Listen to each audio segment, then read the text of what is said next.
Good morning, everybody, and welcome to Theatre One for the first of the talks for today. I'm Jamie McCall, I'm from PLB, and I'm going to be the chair of the talks. And we're one of the show sponsors, and we provide design and interpretation. We're really proud to be doing the talks, and we'd like any feedback you could give. So when the session's over, if you could email info@museumsandheritage.com or come and see me at the end. And at the end of this session, we'll take some questions. We'll pass around the mic. So without further ado, I would like to introduce the IWM team. We have Karen Gurney, the Volunteer and Development Manager. We have Elena Pancino, the Volunteer Team Leader, and John Stevens, a volunteer from the Churchill War Rooms. Hello, everyone. Can you hear me okay? Brilliant. I get the easy bit for this session. So my name's Karen. I'm the Volunteering Development Manager for the London branches of the Imperial War Museum. And it's my job for this session to essentially introduce Eleanor and tell you how fantastic she is and a bit about Imperial War Museums. So if you haven't visited us before, we are a collection of 5 museums across the country. You have, it's my favourite, I have to say, the Churchill War Rooms, which is a bunker underneath the Treasury where Churchill ran the war from. We have a wonderful warship, Second World War and Cold War era warship on the Thames. We have an airfield, working airfield in Duxford. A bespoke museum up in Manchester, and finally our flagship museum, the mothership we call it, the Imperial War Museums in Lambeth Road. And our remit, it's really important to tell you at the outset that we are not a military history museum. We are a social history museum. We tell stories. Our remit is to explore what happens when people go to war. It's the causes, the cause, and the consequence of war. And to do that, we have an amazing workforce of volunteers who help us. So we have over 1,000 volunteers across the country, and they do a wide range of roles. We kind of split them up into 4 different categories. The generalist, it's your kind of entry-level volunteering role. So it's front of house, it's meeting and greeting. We strongly believe that volunteering is for everybody, a phrase that will become important a little bit later when we're talking about buddying. And this is kind of like the entry level, the introduction to volunteering. Specialist roles, you do have to come to us with some kind of either specialist knowledge, skill, or experience. And the best example of that is that we have a team of incredible witnesses to conflict, be it they are veterans who have served or people who have been in terror attacks, or for instance we have a great team of evacuees who come to our museums and talk to families and schools about their experiences. Our technical volunteers, they are the people who keep our amazing warship afloat and our planes in Duxford flying in the sky. They're the people who get hands-on with our collection. And digital. Rather unsurprisingly, we are undertaking a massive programme of digitisation of our collection. And that's where our digital volunteers come into play. We have a role called the War Memorials Register, and that is, it's a collection of all the war memorials in the country. We record the names on them, the condition of the memorials, and we photograph them and the location. And it's our covenant to the nation that we will keep those memorials as a digital memorial forever. To do that, we have a collection of over 100 volunteers across the country, and actually across the world, who scour the country looking for war memorials, photograph them, digitise it, and then they send it into our collection, so then it becomes part of that ongoing memorial. IWM has invested heavily in the volunteering department in the past couple of years. We have gone from a team of 4 and expanded to a team of 12. And our volunteer team leaders are a key part of that team of 12. So they're all the people across the bottom of that screen in the organogram. Our team leaders are the members of staff on the ground who provide ongoing and consistent operational support for our volunteers. They are also tasked with special projects depending on their interest. And one of the special projects that was created in order to ensure that we have a consistent support for all our volunteers is the Buddy programme. And without further ado, it's my pleasure to bring up to the stage Elena, who has created the Buddy programme, and she's going to talk about it now.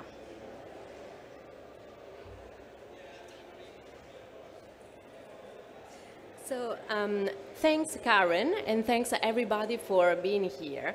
So now I'm going to go through the structure of the Buddy program.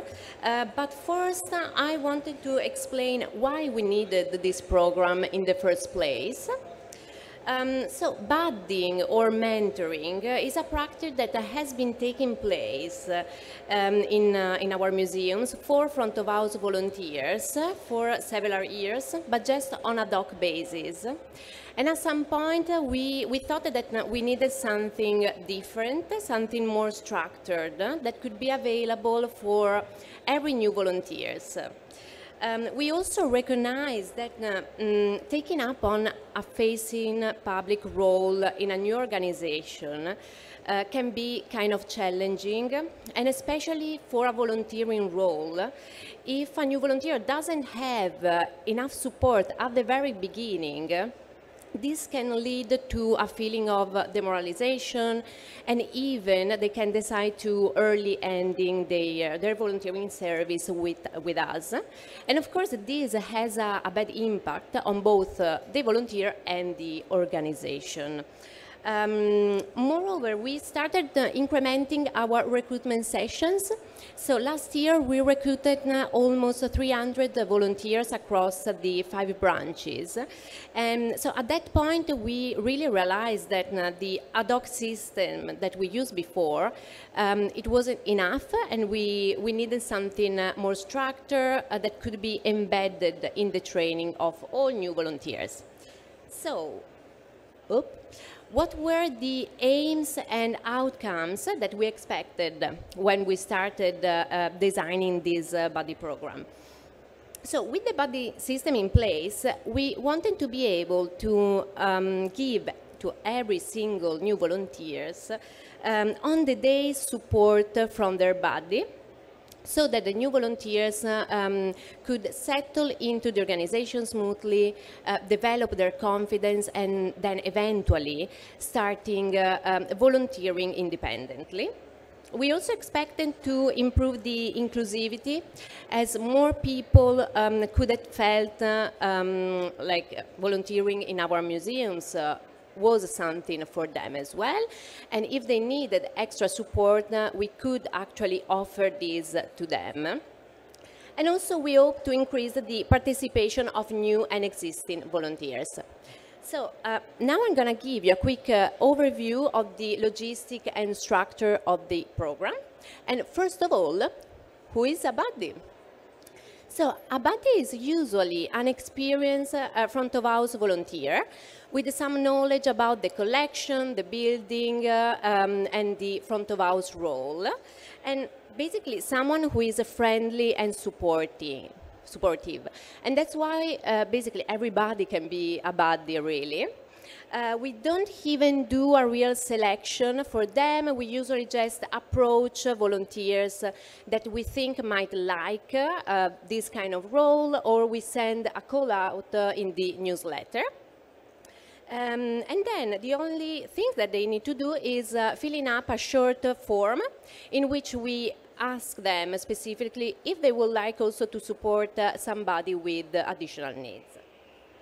So now you're going to meet virtually some of the buddies that we recruited last year. Hi, my name's Helen, and I've been volunteering here at the Imperial War Museum for almost 2 years, and I decided to become a buddy because I remember what it was like when I first started volunteering.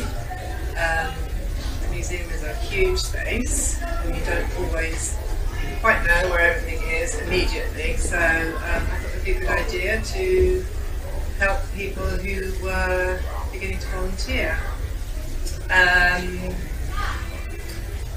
Being a buddy, you get to meet fellow volunteers and spend sort of one-on-one time with them, which is quite nice because although we see each other when we're on shift, sometimes we don't always get the chance to, you know, talk with each other. So yeah, it's just a nice thing to do. Hello, my name's Alan Davis. I've been a volunteer here at Imperial War Museum for 3 years now. I'm a retired HR director, so I know the importance of training in helping people get up to speed and to feel happy in their job. So one of the reasons I became a buddy is that I like to help people get the most out of their job, and what you don't want is somebody starting here as a volunteer who is worried more about where to get their coffee, where the loos are, where the offices are, rather than getting on with helping visitors. And getting people over that initial awareness is part of helping them become more effective more quickly. One of the great things about the Buddy programme is that it's very flexible. There is a framework that both the new volunteers and us buddies get to follow, or at least review, but we can adapt it to the needs of the individual. So if they want to spend time actually talking to visitors early on in their work here, they can, or if they prefer to just follow and listen and learn that way, they can. So it suits everybody with different learning styles. My name's Alan. I'm a volunteer with the Imperial War Museum. My main role is to meet the public, provide them with information, mainly about the museum, but you never know what may come up when you talk to people in interesting environments. I'm now a buddy, which means that I help new volunteers when they come onto their first shift. For some it would be quite frightening, but the role there is to help them ease into that first shift, and you find some people are real naturals. There's almost nothing you need to do at all. Other people you give them a little more support and encouragement, and that's great fun on both sides. You make friends as buddies, and you keep meeting them over the years and months to follow. Hello everyone, my name is Mr. Eugene Baptiste. I'm a volunteer at IWM London, have been for the past 7 years. I've been very privileged and to have a buddy volunteer to help me. I think it can be a bit intimidating for new volunteers to come in and immediately know how things are done. Everyone, I think, when they're first starting, needs help and possibly even a buddy. I've worked with Alan Cullen for years, and it's really good. It finds out the gaps between seeing visitors, and it keeps everything running smoothly, and the volunteers get to know how to deliver the IWM thing. So it's a really good way to shoe in the new volunteers that have buddies, and even old volunteers. I've been here for 7 years, so I think it's really good if the buddy system, more people got into the buddy system for this particular site, and indeed for all the other sites. I think it's a brilliant idea. Yeah. Hi, my name's Richard. I've been volunteering at the Imperial War Museum for 2 years now. Been interrupted, obviously, because of COVID, but it is absolutely fantastic fun here. I can't tell you how much I enjoy coming here. So, why do I want to help people gain experience, confidence by being a buddy? Well, I think that says it all. This is such a fantastic place to come, and you want to have the confidence to help people, the visitors, to understand what there is to see. And the way I can do that, not just by doing helping visitors, but by teaching the new volunteers and explaining what to do, and explaining basically it's just great fun for everyone involved. what else can I tell you? All right, so we have selected some buddies, we have recruited them, and usually they need to attend a training session, which is now done still on Zoom, and usually it lasts between 1 hour and 1 hour and a half, in which we explain them what is the buddy program, how does it work, what kind of knowledge they are expected to share with the new volunteer, and we explain what are the gold standards that we would like new volunteers to achieve with their help. We also go through some mentoring skills, so for example, how they can communicate effectively, how they can give effective feedback, and what are the different learning styles. We'll give them some notions about SEND and about our access and inclusion strategy. And then at the end, they will also receive a buddy handbook with basically all this information included on it if they want to review them. Okay, so after completing the training, they will be part of a pool of buddies, and as usual, they will sign up for their front of house shift. And we, as a volunteer team leader, we will see if there is any new volunteer signed up in the same shift as theirs. In this case, we just send them a quick email, just checking that they are happy to support the new volunteers on that day. And they will first meet at the briefing on the first day of the new volunteer. And basically, the first thing that they usually do together is going around and do an orientation tour of the front of house and back of house areas, because all our buildings are super complex, and I got lost lots of times, so this is really a very important point to do at the very beginning. After it, they will start with their activity times. So each new volunteer will receive a training booklet, which is full of different activities. Some of them will be done independently, and some other with the help of their buddy.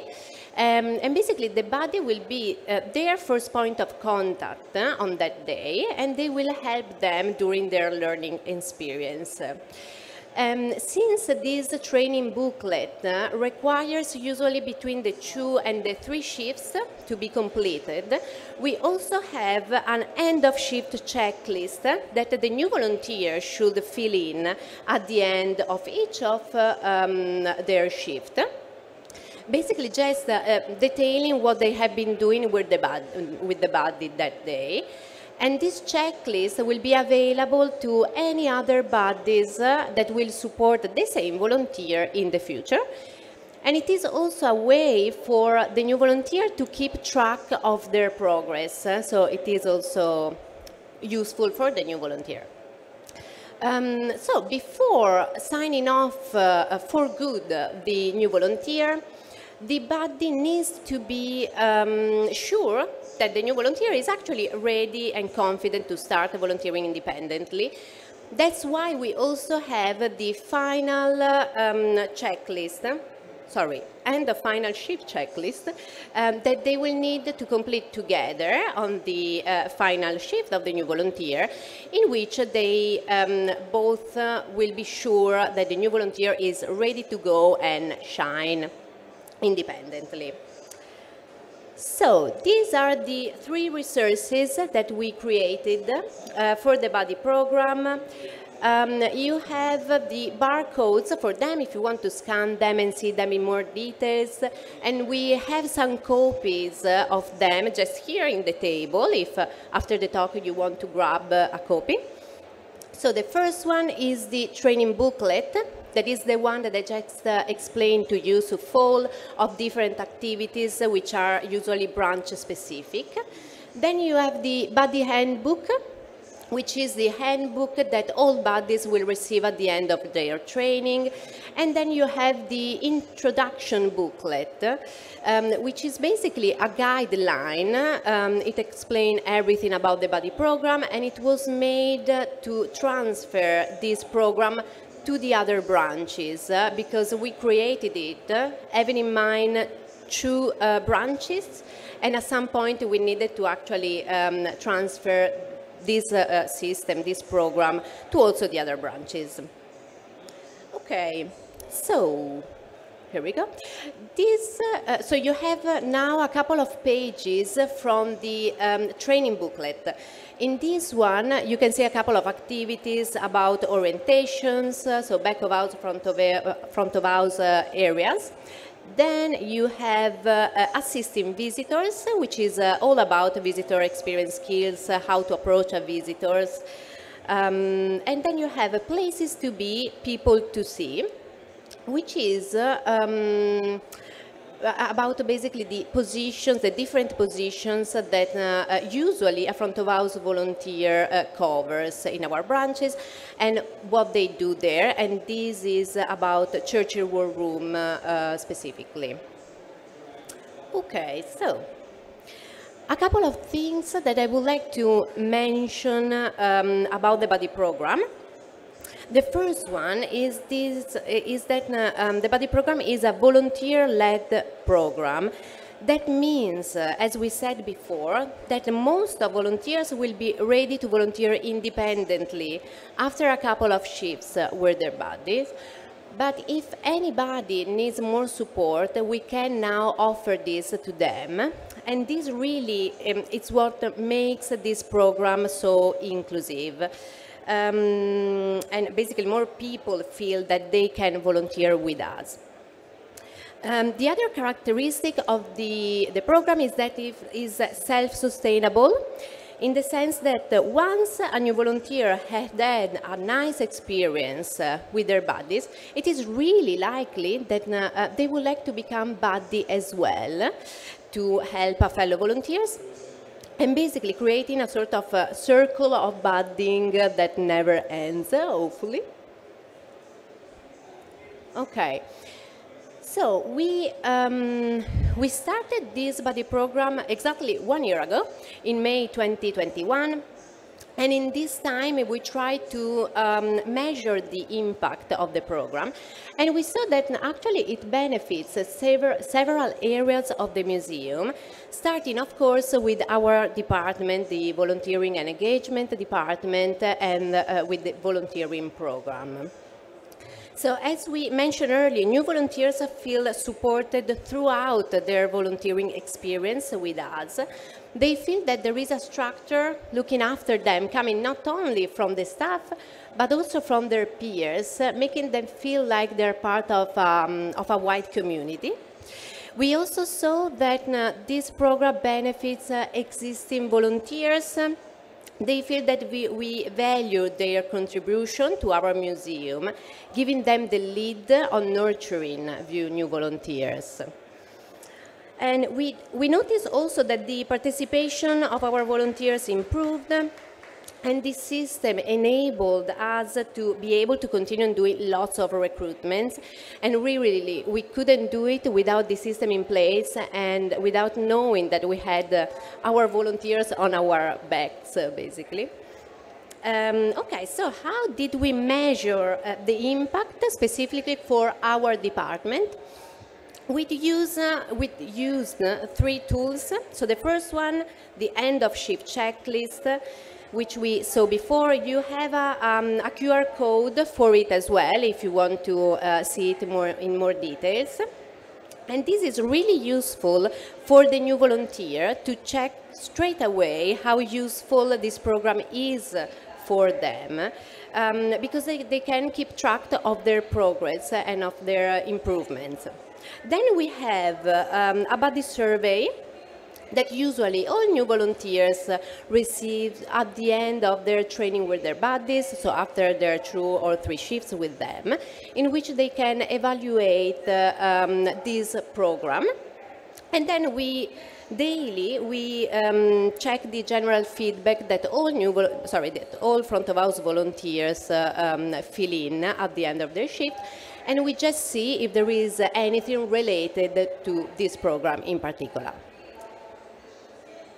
Okay, So we also saw that this program benefit the museum as a whole, because so it ensured that new volunteers are ready to start with their role, and they are ready to give excellent visitor experience service to visitors, which is of course a crucial aspect for every museum.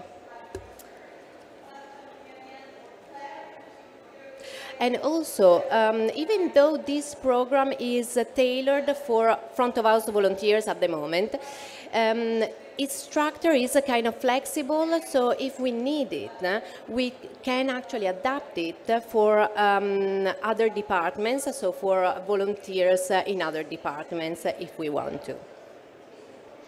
And lastly, but most important, the buddy system improves volunteers and staff awareness about access and inclusion, making all volunteers feel respected and valued. So it promotes inclusive behavior, firstly among volunteers and then throughout the organization. And when we started this system, we thought of it as one small, meaningful change over time, thanks to which access and inclusion will become embedded and part of business as usual. So really, this is a good way if you would like to increase the inclusivity in your organization. And we measure it by checking our quarterly reports, and specifically the people who declare are from minority ethnic background and who declared having a disability. And we saw that the diversity increase of 2% on the first group and of 1% on the second group in the last two quarters. This means that basically there is still lots to do, but at least we are going in the right direction, which is always good to know. Okay, so I just wanted to conclude these talks talking about some tips if you would like maybe to take something about this program and basically do something similar in your organization as well.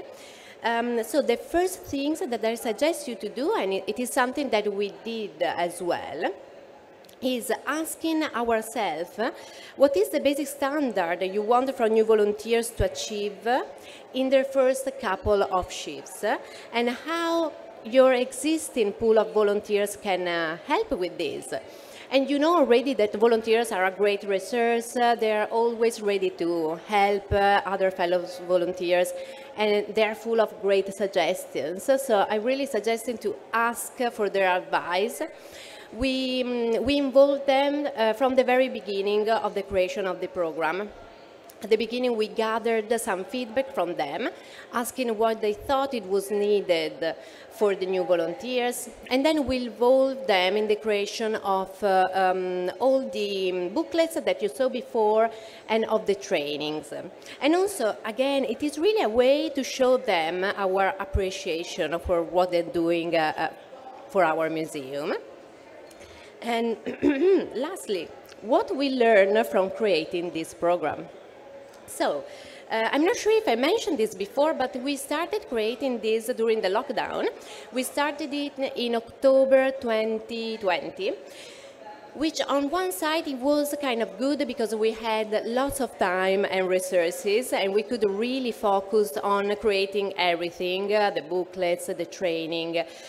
And the downside was that we didn't really have time to trial this system before we officially launched it when we reopened the museum in May last year. And the first thing that we noticed is that there was a clash between the theory, so what we thought it would have worked, and the practice. For example, I think that the program was really too much structured. We thought of having the same buddy, so the same person supporting the same volunteers for 3 consecutive shifts, and it is absolutely impossible to do. Even now that we have more buddies, it is really, really difficult. We were also afraid of overwhelming both buddies and new volunteers with maybe too much information or too many responsibilities. So the first thing that we learned is to be flexible, and you need to be flexible all the time if you're working with people, really. Another interesting thing that we learn is that this is a system that always evolves, because all the time that we work with new volunteers that might have different needs, we learn something new and we try to put it back in the training of new volunteers. So there is always an ongoing training between, basically for us and for the volunteers as well. And the last thing that we learned was that we can actually be more inclusive. And this, again, is a small way to trying to become more inclusive. Okay, so now we have a special guest, which is John Stevens, a volunteer at the Churchill War Rooms, and he's going to talk about his experience as a buddy.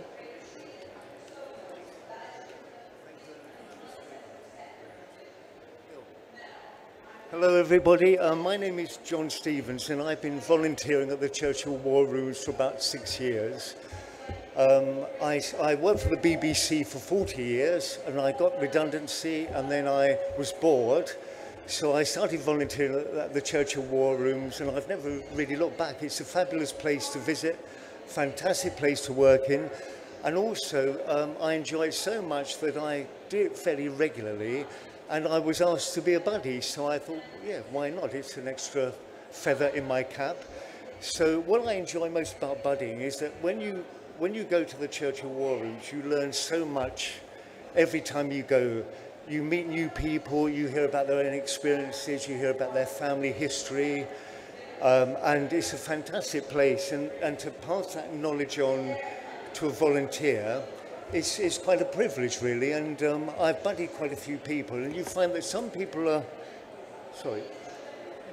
some people are quite sort of nervous and, you know, not very confident, and other people dive straight in and want to do as much as they can. So you have to balance it out. You have to make sure you give them enough support, but at the right level, and also the Churchill War Rooms is like a maze. It's very, very complicated to navigate around. So the first thing I would do is I would take them round so they know where all the toilets are and the emergency exits and everything else of importance.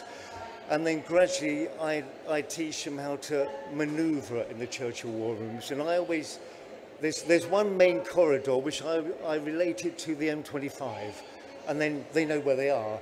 Imagine that's the M25 and all these other roads are coming off. So if you know, if you're on the M25, you can't go wrong. And some buddies take to it like a duck to water. We do talks on some of the historic photographs which we have in the collection, and some people have a flair. They can you know, learn about it very quickly and then speak about it with confidence. Other people need more support. So the idea is that we tend to try to do shifts together. So if I'm working on a Tuesday, I try to make sure that one of the buddies is working as well, or we can be flexible. So we're always there to help them. We also have to allow for special needs. So some people have obviously special needs, but we cater for those. And I've made just a few notes, really. I think encouragement is an important thing. If you think someone's got the ability to go quite a long way, then you encourage that.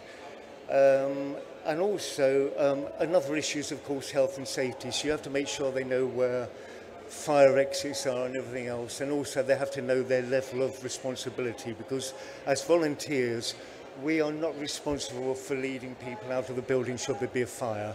But we have to sort of know what to do if that happens.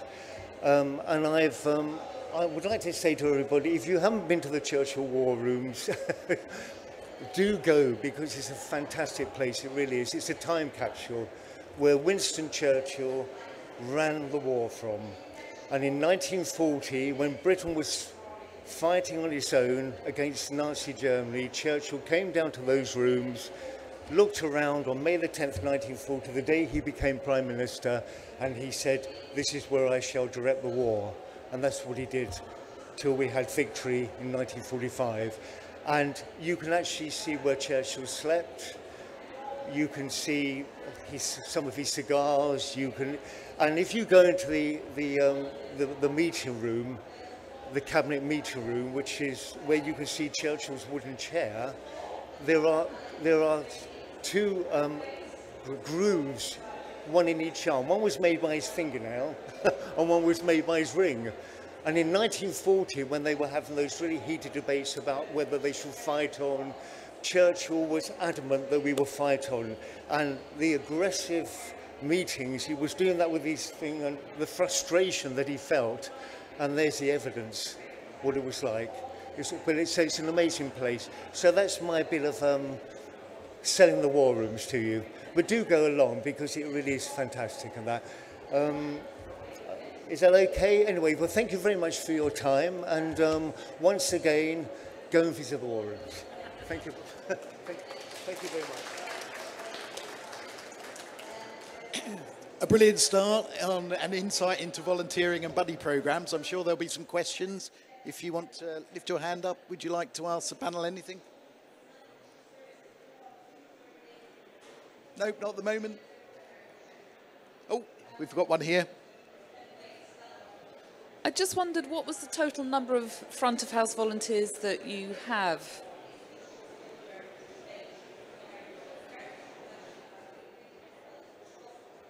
And how many buddies? I'll let Eleanor answer the buddy question, because she did do the sums for it. Front of house, we've got, I'd say, about 350 to 400 across all the branches. And does this apply to just London, or is it across all 5? It's now across all 5. Yeah. Right. So yes, as for buddies, we have now recruited 21 buddies for our branch, the Lambeth Road, 21 at the Belfast, and 12 at the Churchill War Rooms. I know that the buddy should be started also in the other 2 branches, so yes, I basically know the numbers for the London branches. Yes, and all the time that we start our recruitment sessions, we then recruit more buddies. Thanks. Thank you. Any more questions? There's one over the back here.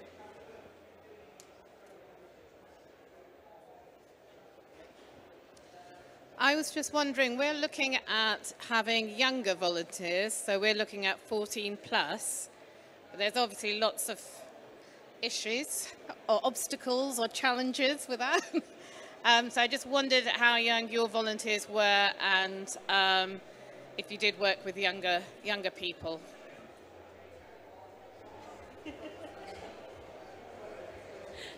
That's a me one too. So we actually, in branch, our minimum age is 18. We don't involve anybody younger. We don't have the safeguarding measures in place, and particularly our subject matter is particularly sensitive. But we recommend, all I would recommend for anybody under 18 is to really have safeguarding measures in place and the DBS checks. I hope that's... Okay, anybody, are there any last questions before we finish? One here. Good morning. Thanks very much for that presentation.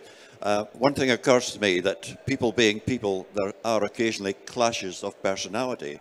Do you have a process for dealing with that within the buddy system? So we have a problem-solving procedure in case there is any problems that arise, that you can find in the introduction booklet. For the moment, we didn't have any problems.